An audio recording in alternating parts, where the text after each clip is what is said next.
ये बात तो हम सब जानते हैं कि एल्बर्ट आइंस्टाइन हिस्ट्री का सबसे बड़ा जीनियस था। इतना जीनियस कि वो अकेला ही हजारों साइंटिस्ट से ज्यादा दिमाग लड़ा सकता था। जो चीज हम इंसान समझना तो दूर की बात, सोच भी नहीं सकते, वो आइंस्टाइन ने सोची भी, समझी भी और उसको पूरी दुनिया के लिए आसान भी बनाया। एल्बर्ट आइंस्टाइन एक फिजिसिस्ट थे जिन्होंने थ्योरी ऑफ रिलेटिविटी E=mc² और फोटो इलेक्ट्रिक इफेक्ट के लॉज बनाकर पूरी दुनिया को हैरान और परेशान छोड़ दिया था, और इसकी वजह से ही इनको नोबेल प्राइज से भी नवाजा गया। इनकी एक्स्ट्रा ऑर्डिनरी सोचने और समझने की सलाहियत देखकर लोग समझते थे कि आइंस्टाइन के पास एक स्पेशल ब्रेन है जो हम आम इंसानों से काफी ज्यादा मुख्तलिफ है। इस बात का खुद आइंस्टाइन को भी अंदाजा था। इसी वजह से वो नहीं चाहते थे कि मरने के बाद इनकी बॉडी के किसी भी हिस्से पर रिसर्च की जाए, बल्कि उन्होंने तो ये इंस्ट्रक्शंस दे रखी थी कि मरने के बाद इनकी बॉडी को जलाकर राख कर दिया जाए। लेकिन फिर वही हुआ जिसका आइंस्टाइन को डर था। 18 अप्रैल 1955 को प्रिंसटन हॉस्पिटल में जब आइंस्टाइन का इंतकाल हुआ तो ऑटोप्सी के लिए यानी मौत की वजह जानने के लिए जो डॉक्टर आया उसने चुपके से आइंस्टाइन का ब्रेन निकाल लिया, क्योंकि उसको ये जानने की क्यूरियोसिटी थी कि दुनिया के सबसे बड़े जीनियस के ब्रेन में आखिर ऐसा है क्या। जेम टीवी की वीडियोस में एक बार फिर से खुशामदीद। नाजरीन, आइंस्टाइन का ब्रेन चुराने वाले डॉक्टर थॉमस हार्वी थे, जिनको अपने साथ होने वाले अंजाम से ज्यादा इस स्पेशल ब्रेन को स्टडी करने में दिलचस्पी थी। कुछ दिनों के बाद जब प्रिंसटन हॉस्पिटल को डॉक्टर हार्वी की इस हरकत का पता चला तो उनको अपनी जॉब से हाथ धोना पड़ा।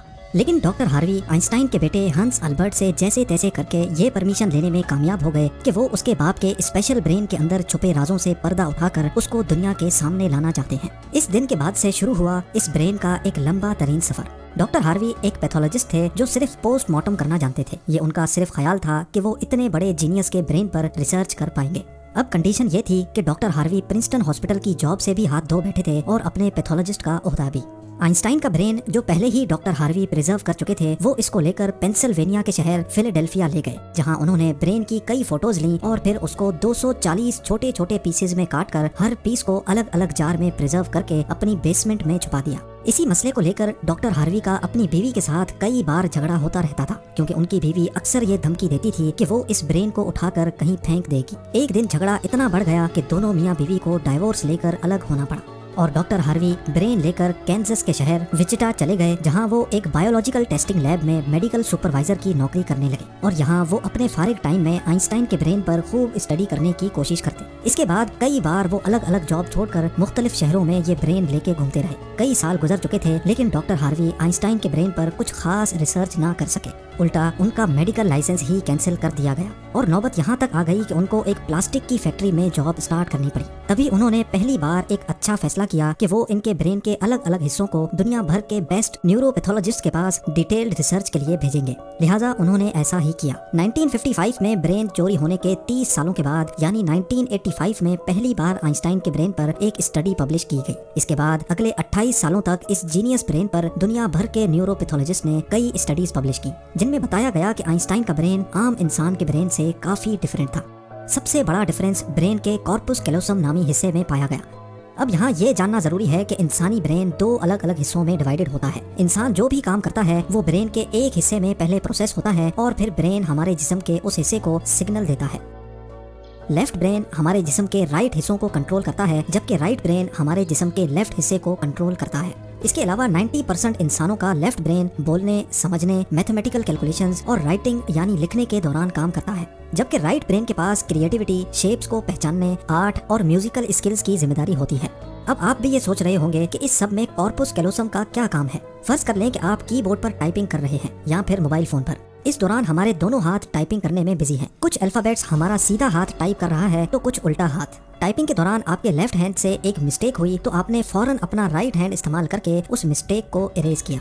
तो इसका मतलब ये हुआ कि जब हमारे राइट ब्रेन से मिस्टेक हुई तो उसने लेफ्ट ब्रेन को फौरन सिग्नल देकर वो मिस्टेक ठीक करवाई। ब्रेन के दोनों हिस्से आपस में जिस चीज के थ्रू कम्युनिकेट करते हैं उसको कॉर्पस कैलोसम कहा जाता है, और आइंस्टाइन का कॉर्पस कैलोसम आम इंसानों के मुकाबले में कुछ ज्यादा ही बड़ा था। यानी उनका लेफ्ट और राइट ब्रेन का आपस में बहुत स्ट्रॉन्ग कनेक्शन था, जिसकी वजह से आइंस्टाइन एक ही वक्त में काफी कॉम्प्लेक्स प्रॉब्लम्स और सिचुएशंस को इमेजिन कर सकते थे। कॉर्पस कैलोसम के बड़े होने के अलावा आइंस्टाइन के ब्रेन का पैटर्न भी आम इंसानों से काफी मुख्तलिफ था, और रिसर्चर्स का मानना है कि इसकी वजह से ब्रेन में न्यूरॉन्स का फ्लो काफी बेहतर था। न्यूरॉन्स के अच्छे फ्लो होने का मतलब है कि इनकी मैथमेटिकल कैलकुलेशंस की पावर काफी ज्यादा स्ट्रॉन्ग थी। Albert Einstein complex mathematical problems को बगैर पेन और पेपर के अपने दिमाग की मदद से ही सॉल्व करने की काबिलियत रखते थे। न्यूरॉन्स ज्यादा होने की एक और वजह भी रिसर्च पेपर्स में बताई गई। जब आइंस्टाइन के ब्रेन का वजन किया गया तो उसका वजन 1230 ग्राम था, जबकि आम इंसानों का 1400 ग्राम होता है। रिसर्चर्स का मानना है कि इनके ब्रेन की लाइनिंग काफी पतली थी, जिसकी वजह से इनमें ज्यादा न्यूरॉन्स पाए जाते थे। लेकिन सबसे बड़ा सवाल अभी भी वही था कि क्या आइंस्टाइन ऐसे स्पेशल ब्रेन के साथ पैदा हुए थे या इनके पैदा होने के बाद इसमें चेंजेस आई।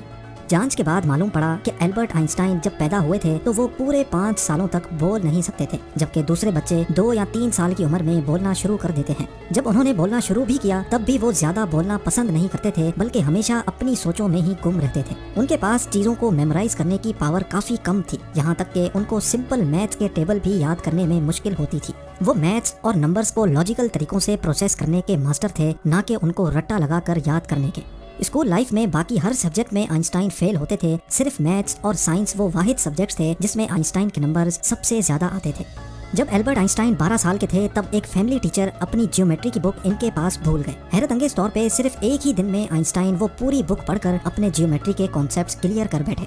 ना सिर्फ इतना, बल्कि सिर्फ 14 साल की उम्र में ही वो इंटीग्रल और डिफरेंशियल कैलकुलस के मास्टर बन चुके थे। मैथ्स और साइंस में इनकी इतनी स्ट्रॉन्ग ग्रिप थी कि जब वो क्लासरूम में कोई सवाल पूछने के लिए हाथ खड़ा करते थे तो प्रोफेसर्स घबराने लगते थे, क्योंकि आइंस्टाइन के अक्सर सवाल टीचर्स के भी ऊपर से गुजर जाते थे। छोटी सी उम्र में ही वो इस यूनिवर्स के लॉज को एक छोटी सी इक्वेशन में बंद करना चाहते थे, और यही उन्होंने अपनी जिंदगी का मकसद बना लिया था। 26 साल की उम्र में आइंस्टाइन ने 4 रिसर्च पेपर्स पब्लिश करके पूरी दुनिया को हैरान कर डाला, और इसी वजह से उनको PhD की डिग्री और ह्यूमैनिटी के लिए आला किरदार अदा करने की सूरत में नोबेल प्राइज से भी नवाजा गया। इसका अंदाजा आप सिर्फ इस बात से लगा लें कि आज भी आइंस्टाइन की उन थीसिस के बिना साइंस बिल्कुल अधूरी है। कई डॉक्टर्स और साइंटिस्ट ने ये नतीजा निकाला कि आइंस्टाइन का ब्रेन उनके पैदा होने के बाद स्पेशल बना था, जिसकी सबसे बड़ी वजह यह थी कि जब उनको अपने सवालों का कोई जवाब नहीं मिलता था तो वो खुद अपने दिमाग की मदद से जवाब तलाश किया करते थे। छोटी उम्र में ही ऐसा करने से इनका ब्रेन उसी हिसाब से डेवलप होता गया। आज भी आइंस्टाइन का ये एक्स्ट्रा ऑर्डिनरी ब्रेन अमेरिका में वाक़े द मटर म्यूजियम में मौजूद है, जिसको बड़ी हिफाजत से माइक्रोस्कोपिक फिल्म्स में प्रिजर्व करके रखा गया है। उम्मीद है जेम टीवी की ये वीडियो भी आप लोग भरपूर लाइक और शेयर करेंगे। आप लोगों के प्यार भरे कमेंट्स का बेहद शुक्रिया। मिलते हैं अगली शानदार वीडियो में।